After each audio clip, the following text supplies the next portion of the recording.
And back here in Oklahoma, it looks like some of us are going to be seeing some rain later on today. Yeah, some of us are already seeing that across the south and parts of the metro. We've seen a few raindrops here and there. I know Justin, when he was coming into the station, he said he also got a little bit, and he lives on the west sides of the metro. So we are starting to at least see some sprinkles, just certainly not amounting to a whole lot. And we're not expecting for it to amount to a whole lot by the time it's all said and done, at least here in Oklahoma City. But nonetheless, it's a nice, much-needed rain across the south and southeast on Next Live. We've even had a few thunderstorms since early this morning. Nothing severe. We're not expecting anything severe. But zooming in a little bit closer, we do have some light rain across parts of Meeker, Prague, so Lincoln County down towards Shawnee, Tecumseh, Maud, Etowah, Noble, just south of Norman. Well, even Norman probably had at least a couple of raindrops, but Purcell seeing some light rain, and just off to the south and east, the heavier rain running from McAllister to Ada down to Wynnewood and Alma, and then Stevens County. We've been seeing rain across Stevens County, it seems like all morning long, and parts of Temple just south of Geronimo, Granfield, we're seeing some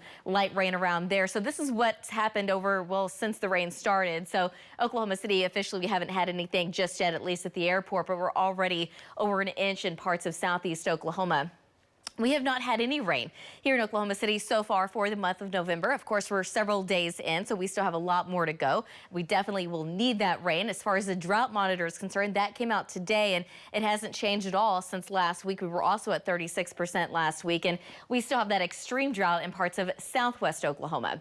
So for now, the Star Regency camera of our Lucky Star Skycam network, just cloudy and cool at 52 degrees with the north wind coming in at 16 miles an hour. Temperatures in the mid-50s really across the north, but we have upper 40s, low 50s, temperatures just a few degrees cooler where we actually do have that rain falling, and a northeast wind between about 15 to 25 miles an hour. It's going to stay a little breezy today, and it's certainly a lot cooler than where we were this time yesterday. Now we're approaching about 30 degrees colder than where we were this time yesterday. Not as big of a change to the northwest because yesterday we had quite a bit of cloud cover up there, and the cold front had already come through in the northwest. But just kind of looking at the big picture, we do have a lot more rain over Texas, and all of this is moving off to the east-southeast, and so eventually we are expecting, or east-northeast rather, but eventually making its way into parts of central Oklahoma. But after this moves out, it looks like we're going to be staying dry for quite a while. It could take some time before we actually get a decent storm system in here. So the weekend's looking dry. It's looking seasonal. Highs in the upper 50s, low 60s. By the time we get into early next week, we have been watching this storm that will be just to the south around Tuesday or so. And for now, it looks like most of the rain would be staying south of Oklahoma. So for now, it looks dry. We'll see if that changes in the days ahead. But as we get a lot farther along, eventually temperatures don't change a whole lot. But we are expecting another storm system to move in by that following weekend, so just before Thanksgiving, and then we could actually maybe see another chance of rain and storms. That's several days out, so we'll have to fine-tune it as we get a little bit closer. But for today, most of the rain being just to the south and southeast, but as we go throughout later in the afternoon and early evening, there's certainly a possibility that we do get a little bit more light rain in Oklahoma City. But again, most of that is going to be staying off to the south and really not expecting much at all across the north and northwest. So for this afternoon, we have a much better chance of seeing temperatures a couple of degrees warmer across north where we're not expecting the rain. So 57 in Ponca City, about 59 in Alva, 56 in Enid, but low to mid 50s really across the south.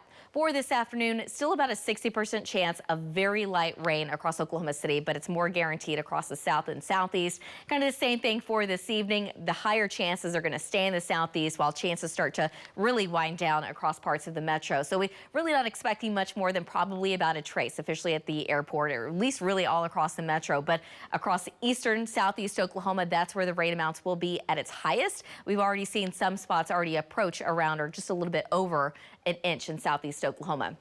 Overnight, slowly, clouds will decrease. We're going to be dropping down into the upper 30s in Oklahoma City, but low to mid 30s across the north and still holding on to the 40s in the south. Tomorrow afternoon, it's going to be a much lighter wind. That wind's going to be out of the northeast. Temperatures climb into the low 60s, which is pretty average. Veterans Day itself looking nice, 59 degrees in Oklahoma City. A light wind across central and eastern Oklahoma, but it will be picking up a little bit more in the northwest. And then after that, it looks like most of next week, it's going to be dry for most of us, and temperatures look fairly mild. We'll be right back.